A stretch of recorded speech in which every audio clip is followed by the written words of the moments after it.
Hey everybody, Healthy Prepper here with a bit of a gruesome topic, but a necessary topic to at least think about before anything happens. And the question of the day is what to do with all the dead bodies after an Shtf situation. And I'm talking about a situation where nobody's coming, there is no help coming. Something enormously catastrophic has happened, and it could be weeks to months to years before any help comes your way, to your house or your community. What are you going to do?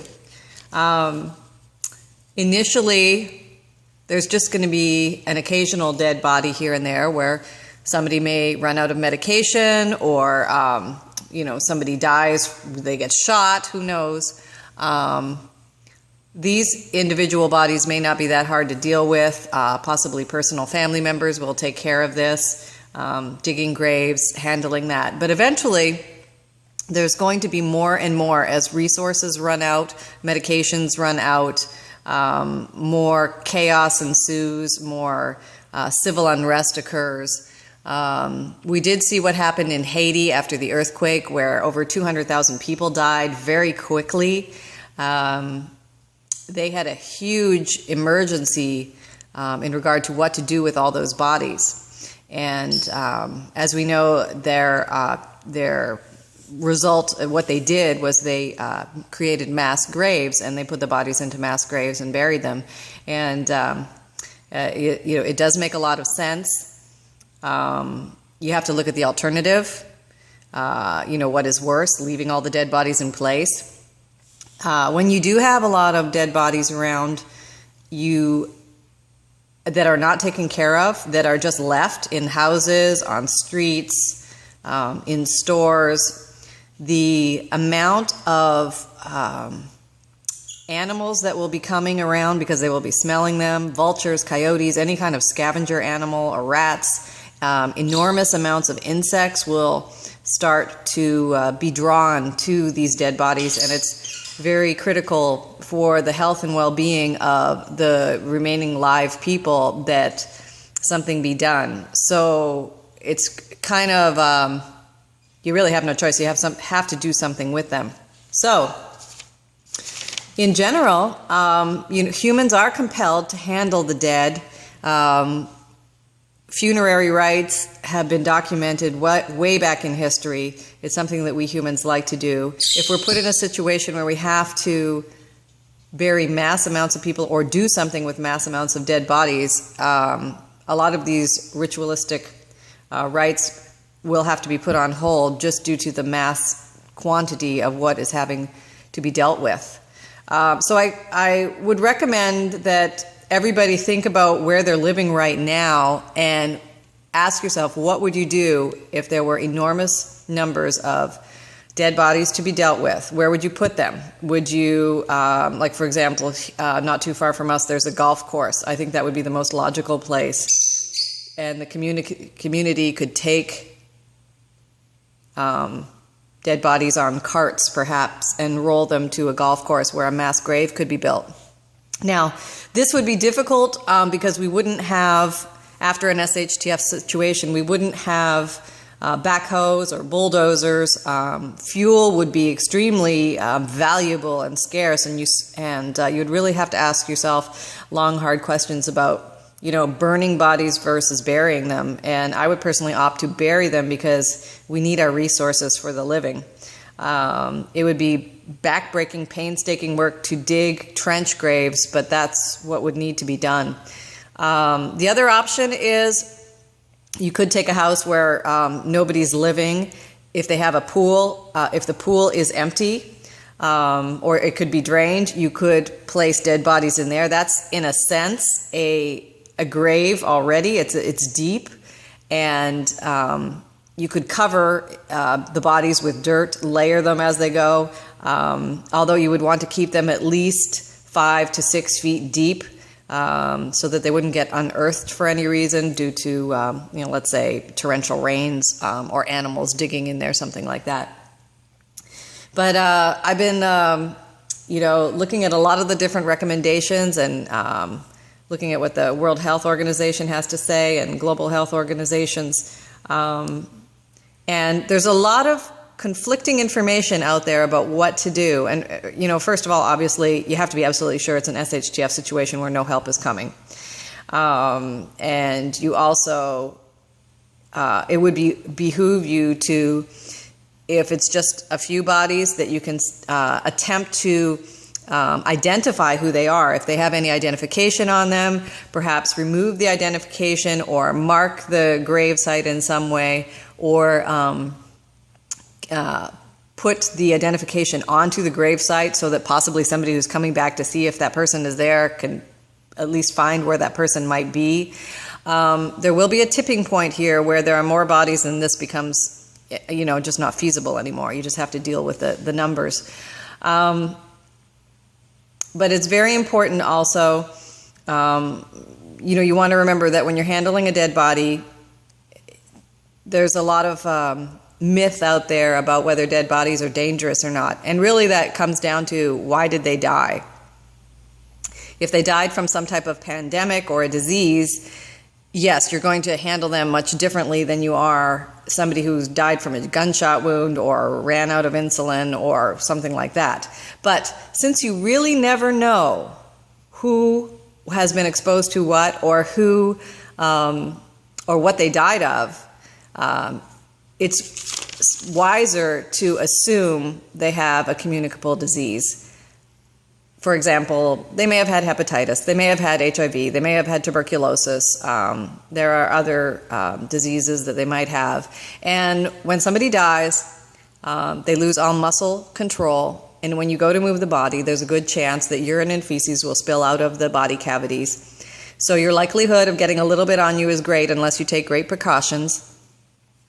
These are called universal precautions. You should be wearing gloves, boots, dress, cover yourself in some type of plastic apron if possible. These things may or may not be possible. You may want to wear a face mask, a breathing mask, or even a splash guard for the eyes if possible. In an SHTF scenario, you may just have to use what you have. You may, it's actually good to wrap the body in plastic if at all possible. If the body's been dead for less than 12 to 24 hours, wrapping it in a plastic sheet and throwing it into a deep grave will work. If it's longer than that and you wrap the body in plastic, you may want to poke a couple holes. If it's not going to be buried immediately, let's say you're still digging the grave and it takes a lot of man hours to do that, you may want to puncture the bag or the plastic sheet on top of the body to release some of the gases that build up inside, because you don't want this plastic sheeting to pop, causing a mess of tissue flying everywhere. So just some basics on what to do with dead bodies after the SHTF scenario. So you may want to add those things to your prepper supplies: gloves, boots, face masks, some kind of plastic apron, body apron. You want to avoid exposure with any body fluids that you come across, but also don't freak out if it happens to touch you. Most people do not have a communicable disease that can be transferred after death. So know that. Just scrub yourself down afterwards as much as you can, and carry on from there. As far as where to bury the body, if you're living in the city, you're going to really have to think about this. I think about New York City, and I think, you could bury people in Central Park, but then again, Central Park would be vital for growing gardens and things like that, and you certainly don't want to bury the bodies where you need that green space. So take a look at the areas around you and the green space that's available. Are there empty lots? Are there parking lots? Are there parks? Are there golf courses? What spaces could be available that the community in your local area could use as mass grave sites if necessary? It's recommended that bodies are buried at least 5 to 9 feet deep, and this is to prevent any upheavals from the ground or washing away of earth from the top from torrential rains or digging by animals. So make the graves as deep as possible, and then as far away from water sources as possible. You probably at least want to be anywhere between 200 and 600 feet away from an open water source, such as a stream, a beach, a waterfall, lake, river, anything like that. And again, the burning of the the burning of dead bodies is a possibility. The problem is you need an extreme heat to completely burn a human being, and this is very difficult. It would require a lot of fuel, and you may not want to part with that after an SHTF situation. So that's a tough call. That would be, obviously if it was a pandemic, that would be preferable, but it may not be possible. It makes one also think, should we all have a bolt of heavy plastic or lots and lots of large garbage bags in our prepping stores to face this inevitability? Hey, birdies.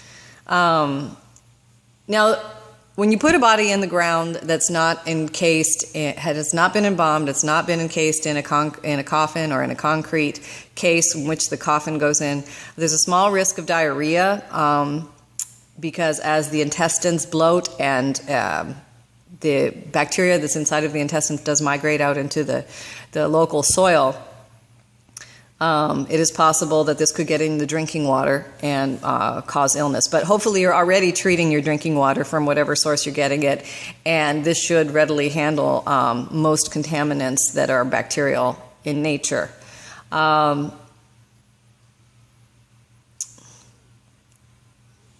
Now,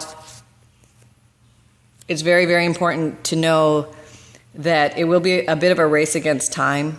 It can be very dangerous to leave dead bodies in place. The risk of drawing other animals, such as the coyotes, vultures, and other scavengers, etc., will increase your safety, as many of these animals and local dogs will begin to become pack animals if they are abandoned by their owners, and they will hunt together in packs by nature, and they will also be seeking out any meat they can get a hold of, and you have the potential of being attacked by these animals. So you definitely want to handle these the dead bodies as soon as possible. And let's see, I think we covered all of that. Okay, so that's the happy topic of today: what to do with the dead bodies after the SHTF situation. Last point is, remember that if it's not an SHTF situation and help is coming, or it may be coming in a few days, basically if somebody dies, it's considered a crime scene until the coroner signs off. So you definitely want to be absolutely sure that no help is coming, and you're going to have to handle this by yourself or as a community. So just, I mean, this is one of these things, it's like, just you have to think about this at some point. How would we handle this if it happened? What would we do in our area? Think about it, talk about it, have a roundtable discussion on it.